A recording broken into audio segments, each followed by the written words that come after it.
আমরা খুব অবাক হয়েছি। ফুয়াদ ভাইয়ের সাথে আলোচনা হচ্ছিল বেশ কিছুদিন আগে। নাসির ভাই আছেন, উনি আমাকে একদিন ফোন দিয়ে বললেন যে কাউন্সিলরদের, সারা বাংলাদেশের যত কাউন্সিলর আছে তাদের, যারা ফেসিবাদ বিরোধী কাউন্সিলর, কারণ যারা ফেসিবাদের পক্ষের যে কাউন্সিলর তারা ইতিমধ্যেই আপার সাথে ভারতে চলে গিয়েছে, অথবা যারা যায়নি তারা মাঝে মাঝে আপার সাথে একটু ফোনে কথা বলে ভারতে চলে যাওয়ার ব্যবস্থা করছে। যদি সেটাও না পারে তাও বাসার মধ্যে অবস্থান করছে এবং ফেসবুকে মূলত হচ্ছে তারা নিজেরা পালিয়ে আছে, কিন্তু আমাদেরকে বলছে আমরা পালানোর পথ পাবো না। তো আপনারা যারা আছেন এই ফেসিবাদ বিরোধী যারা কাউন্সিলর, জনগণের প্রতিনিধিত্ব করছেন, 3 কোটি মানুষের প্রতিনিধিত্ব করছেন, প্রথম যেদিন আমাকে ফোন দেওয়া হয় আজকে থেকে প্রায় 15 থেকে 20 দিন আগে, আমি সেই দিন থেকে আজকে পর্যন্ত অপেক্ষা করছিলাম যে আমি আমার এলাকার, প্রত্যন্ত এলাকার, বাংলাদেশের প্রতিটি জনপদের আমার চাচাদের, খালাদের, মামাদের, জ্যাঠাদের, আমি তাদের সাথে আমাদের আজকে দেখা হবে। একই সাথে একটা বিষয়ে আমাদের সবারই, আমরা এখানে যারা বসেছি আমরা একমত না, সেটা হচ্ছে কাউন্সিলরদের পরিবর্তে যে অ্যাডমিনিস্ট্রেটিভ অফিসার নিয়োগ করা হবে এই বিষয়ে আমরা একমত না। এটা আমাদের স্পষ্ট অবস্থান। কারণ এই যে একটা আমলাতান্ত্রিক যে কাঠামো রয়েছে, এই আমলাতান্ত্রিক কাঠামোতে নিশ্চয়ই আমার যেই হাল চাষ করে যেই আমার কৃষক ভাই আছেন, যে তাঁতি আছেন, জেলে আছেন, কামার, কুমুর, রেমিটেন্স যোদ্ধা, যেই কৃষকের মেয়ে গার্মেন্টস কর্মী, যেই কৃষকের ছেলে রেমিটেন্স যোদ্ধা, যেই কৃষক যিনি চাষ করে দেশের অর্থনীতিকে সচল রাখে, তারা অ্যাডমিনিস্ট্রেটিভ এই আমলাতান্ত্রিক জটিলতার মধ্যে তারা যেতে চায় না। তারা যেতে চায় না বলেই তারা আপনাদেরকে নির্বাচিত করেছেন।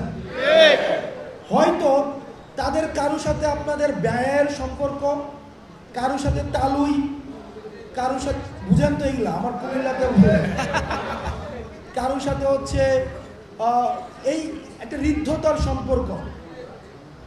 তাদের 9টা 5টার অফিসের টাইম নাই।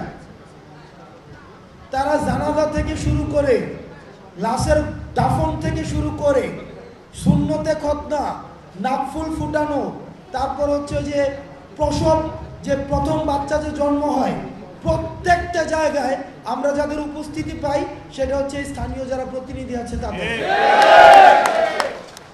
আপনারা যেহেতু 9টা 5টার অফিস করেন না, সুতরাং আমার স্থানীয় প্রতিনিধি হতে হবে এমন প্রতিনিধি যার সাথে আমার প্রতিদিন চায়ের দোকানে দেখা হবে, যার সাথে আমার বাজারে গেলে দেখা হবে, যাকে ফোন দেওয়ার জন্য, যার বাড়ি যাওয়ার জন্য, যার বাড়িতে গিয়ে আমি দুপুরের আগে যদি যাই তাহলে আমি দুপুরের খাবারটা খেয়ে আসতে পারবো, তার সাথে আমার সম্পর্কটা হবে এমন। আমার দাদা, আমার নিজের দাদা স্থানীয় জনপ্রতিনিধি ছিলেন। আমি দেখেছি আমার বাসার মধ্যে কখনোই, আমাদের বাসায় যেই যতজন মেম্বার 7 জন 8 জন, কখনো 7 জন 8 জনের ভাত রান্না করা হতো না। সব সময় 15-20 জনের ভাত রান্না করা হতো।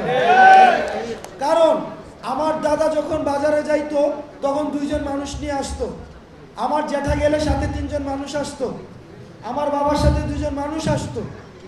এই যে সামাজিক ঋদ্ধতাটা, শুধুমাত্র যে জনপ্রতিনিধি আমাদের শাসন করবে, আমাদের বাজেট দিবে, আমাদের সমস্যা সমাধান করবে, শুধুমাত্র এটাই না, বরং আমাদের যে সোসাইটিকে একসাথে ধরে রাখার যে ব্যাপারটা, এই যে এখন শহরে, আমাদের শহরে একটা ফ্ল্যাটের মধ্যে আমরা থাকি, এক রুমে কি হয় আরেক রুম কিচ্ছু জানে না। এক রুমে একটা মা থাকে, আরেক রুমে সন্তান থাকে, আরেক রুমে হাজব্যান্ড ফেরত অফিস করে 9টা 5টায় তারা থাকে, কারোর সাথে কারো দেখা হয় না। কাজের মহিলা রান্না করে যার যার মতো করে সে খায়। এই যে আমাদের সামাজিক ঋদ্ধতাটা নষ্ট হয়ে গিয়েছে, একটাই যে জনপ্রতিনিধি এই কাজটা অন্তত করে।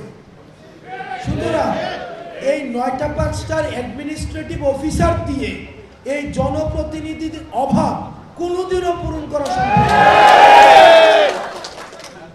দ্বিতীয়ত, আমরা আমাদের জায়গা থেকে দেখেছি আপনারা এই যে ১৭০০ ফেসিবাদ বিরোধী আপনারা যারা জনপ্রতিনিধি ছিলেন, আমরা আপনারা ৩ কোটি মানুষের প্রতিনিধিত্ব করছেন। যেই ৩ কোটি মানুষ ফেসিবাদের বিপক্ষে গিয়ে আপনাদের পক্ষে অবস্থান নিয়েছিল, আজকে যদি আপনাদেরকে সরিয়ে দেওয়া হয় তাহলে তাদের সেদিনের অবস্থানটাকে ভুল প্রমাণ করা হয়।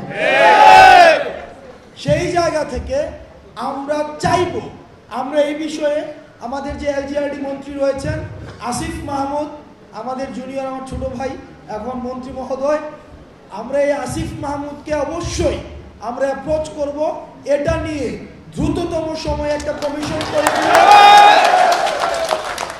আমি আমার চাচার কাছে আমার সমস্যা বলতে চাই, আমি আমার ভাইয়ের কাছে আমার সমস্যা বলতে চাই, আমি আমার খালুর কাছে আমার সমস্যা বলতে চাই। আমার গ্রামের একটা মহিলা, আপনি দেখবেন একটা ঘুমটা অর্ধেক দিয়ে রাখেন, কথা বলতে লজ্জা পায়, এই পিছনে ফিরে কথা বলে সমস্যাটা বলে আবার বলতে চায় না। ওই মহিলাকে তো আপনি কখনোই আপনি একজন অ্যাডমিনিস্ট্রেটিভ অফিসারের কাছে পাঠাইতে পারবেন না। ওখানে তালাকের ইস্যু আছে, জন্ম নিবন্ধনের ইস্যু আছে, কিছুদিন পরে স্কুলের ভর্তি শুরু হবে। এই যে কিছুদিন পরে কিন্তু শুরু হবে, এই যে স্কুলের ভর্তি শুরুটা হইলেই জন্ম নিবন্ধন লাগবে। এই জন্ম নিবন্ধন একটা অ্যাডমিনিস্ট্রেটিভ অফিসার তার এই রুটিন ওয়ার্ক কমপ্লিট করে এই পুরো প্রক্রিয়া সম্পন্ন করা এটা কোনোভাবেই সম্ভব না।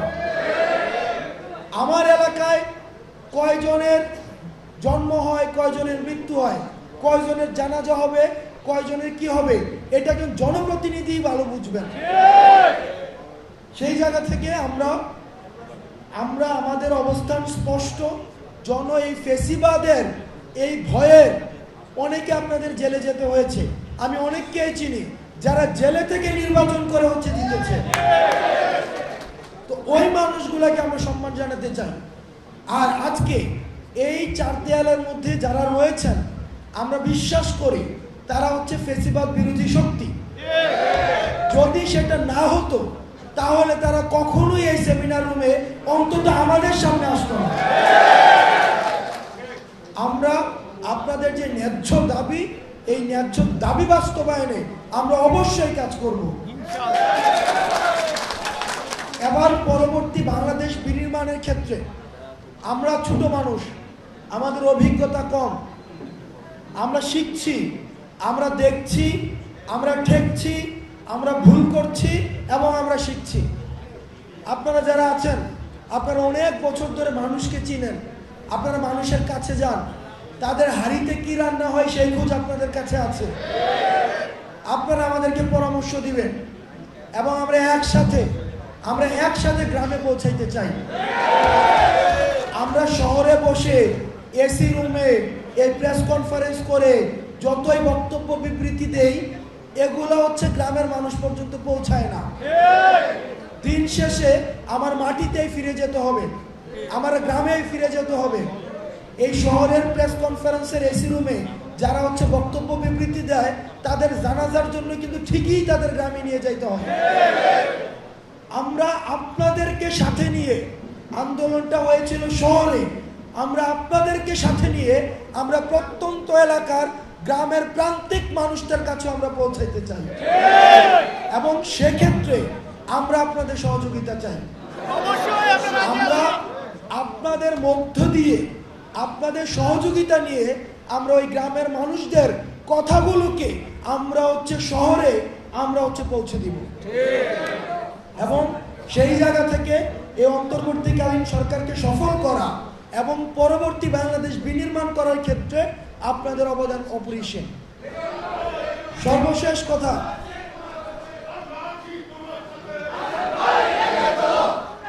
আচ্ছা আপনারা আমার সাথে না, আপনারা এই বাংলাদেশের সাথে থাকলেই হয়েছে। আপনারা এই বাংলাদেশের পক্ষে থাকেন, আপনারা নিজের সাথে থাকেন, আমরা যখন সবাই বাংলাদেশের পক্ষে থাকব, তখন এই ভারতে বসে যেই দালালরা আছে, ফ্যাসিস্টরা আছে, যত ষড়যন্ত্র করুক না কেন, কখনোই কিছু করতে পারবে না। কারণ হাসিনার পক্ষে সবাই ছিল, আর তারা বাংলাদেশের পক্ষে ছিল না, যার কারণে তাদেরকে পালাই যেতে হয়েছে। সর্বশেষ কথা, আমি হয়তো আপনাদের কারো ভাতিজা, আমি আপনাদের কারো ছোট ভাই, আমি আপনাদের কারো সন্তান তুল্য, আমি আপনাদের কারো নাতির বয়সের। আমি আপনাদের কাছে একটা অনুরোধ করব, আপনারা দয়া করে এমন রাজনীতি করবেন যেই রাজনীতি করলে ক্ষমতায় না থাকলেও যেন পালাই যাইতে না হয়। আপনারা ভালো থাকবেন। আপনাদের সাথে আমাদের 56,000 এই যে বর্গমাইল, 1,47,000 এই যে কিলোমিটারের আমাদের যে বাংলাদেশ রয়েছে, টেকনাফ থেকে তেঁতুলিয়া, রূপসা থেকে পাথুরিয়া, প্রত্যেকটা গ্রামে আপনাদের মাধ্যমেই দেখা হবে। আসসালামু আলাইকুম।